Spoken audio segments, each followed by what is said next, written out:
Right now, we are talking to Mr. Stephen Lang from Avatar 3D. Stephen, good morning. How are you? Morning, Big J. I'm doing pretty well. Excellent. People, I would say most people have probably seen Avatar, so they know of your character and they know of you in the movie. But can you believe there are still people out there that haven't seen Avatar yet? Well, I do meet them all the time, and I guess the truth is that Avatar, when it closed, when it left the 3D theaters and the IMAX theaters, it was still doing sold-out business, but, the theaters had commitments to other films, so I think it's kind of appropriate that it comes back just to give those folks who haven't seen it an opportunity to, get with it. Yeah, exactly. I was talking to some people yesterday, and they said, I think we're the only two people in the world that haven't seen Avatar, so they were glad it was back in theaters, but I'm sure, like you said, there's other people that haven't seen it yet.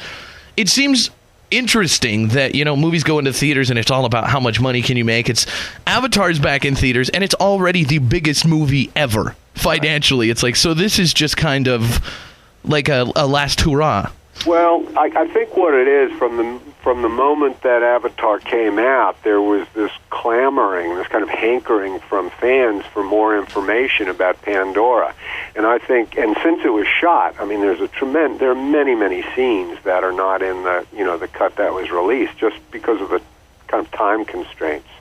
And I think Jim Cameron was very, very pleased to be able to restore some of it, and so that I think is the rationale for coming back. And he's put in 9 pretty stunning minutes where you get to meet some creatures you've never met before, some of the beasts of Pandora, and very emotional death scene, and even a Na'vi love scene. Really?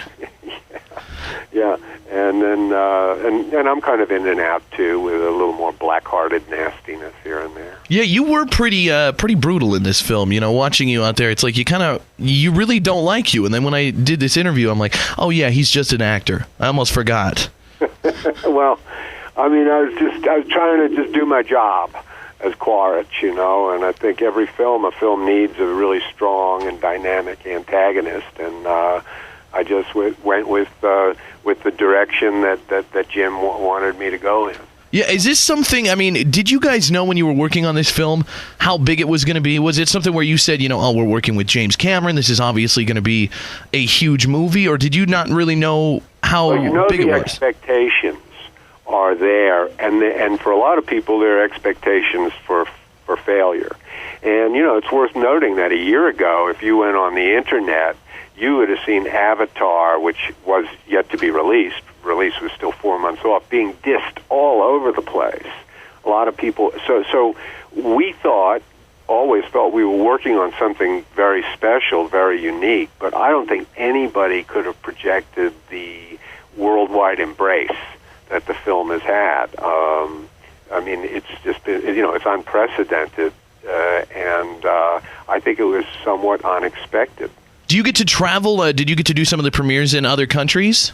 We did a wonderful adventure junket to Moscow, Paris, Berlin, London, and other places, been all over the Middle East with it. We took it on a wonderful tour to the troops out in the Persian Gulf. So, I've been all over the world with the film, and it's beloved everywhere. I was in Bulgaria for 10 weeks this spring, and people were always coming up going, Avatar, I loved it.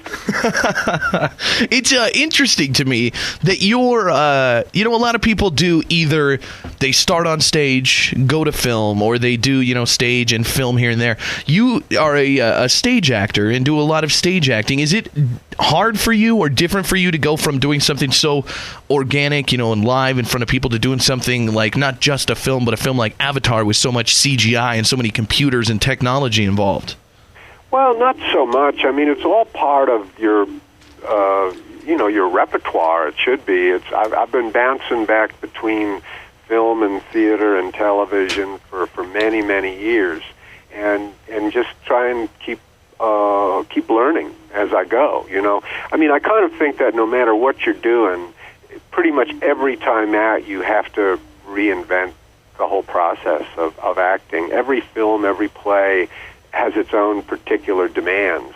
And so I think it's just, it's this journey that you take, and certainly, the experience you had for many years in the business really helps and contributes. But basically, you just want to keep on your toes and keep learning. Working on Avatar, I was working in processes I've never worked in before. So, and I hope I'll keep doing that for a long time, Yeah, it's got to make the job a little more fun when it's so dynamic and all over the place like that. Do you have you kind of said you like it all, but do you have a preference? I mean, if somebody said, they had some great, amazing play opening, a great movie coming out, and a great TV show. Do you have one that you would choose over the other, or would it just depend on the projects? It really depends on the project and the role, I think, and maybe my particular, where I am in my life at that point. I mean, a lot of times location can matter to me, where something is going to be shot. A play is an interesting thing.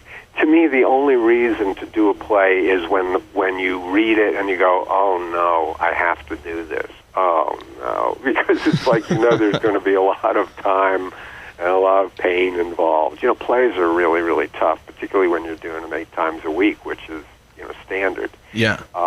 So I love the theater. I miss it when I'm not in it. But many is the time on a beautiful Sunday afternoon when I've turned to my wife and said, I'm really glad I'm not doing a matinee right now. Yeah, it's probably kind of nice to have a day to yourself every once in a while. Yeah, but I hope to, when I read the right play that I want to do, I'll do it.